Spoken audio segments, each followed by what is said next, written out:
Okay, i-live video na lang natin kasi mahina yung ano natin, yung tawag nito, yung data man. So videoin lang natin, tapos i-upload natin at least updated tayo sa pangyayari kanina, kung ano nang nangyari doon while magsundo tayo doon sa ating anak sa school. So yun po yung nagiging natin, daily routine.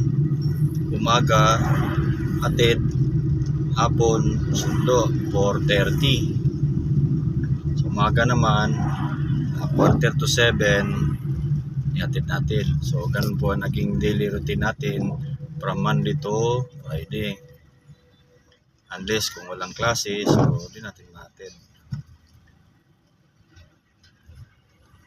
Lalo na ngayon maulan, pero ano na siya nawala naman. So malapit na po tayo sa location ng ng nasunog kanina doon sa kung saan yung nasunog nun.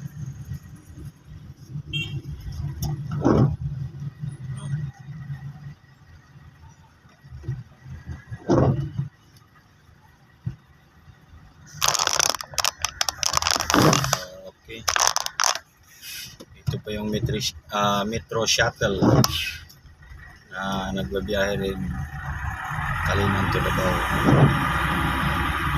Mayroon din mga L3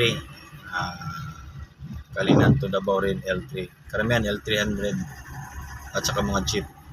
Ito ilan lang itong metro shuttle. Ganda to kasi malaki, malawak sa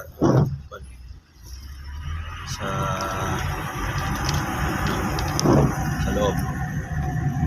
Portable ka magupo dyan. Okay, malapit na po tayo kung saan yung sunog kanina.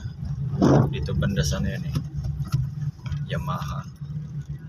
So dito po tayo sa Yamaha banda bago tayo pumasok sa school, So daanan natin saan yung sunog kanina.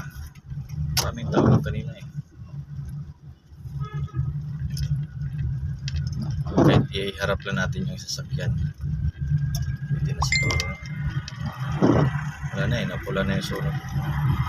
Yan. Chris, sumunod nito yung emission. Sunod sa emission. Ito.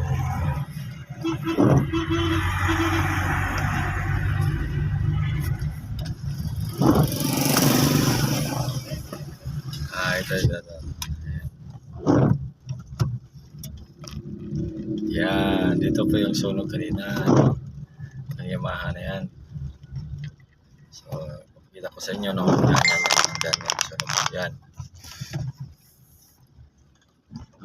Yan po yung sunog, kanina dyan, napapansin nyo, wala na, yan yung sunog dyan.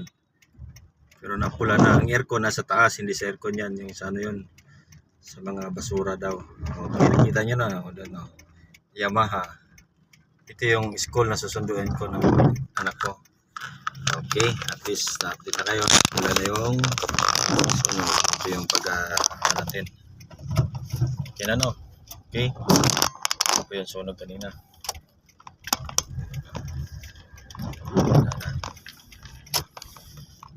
Okay, off na natin.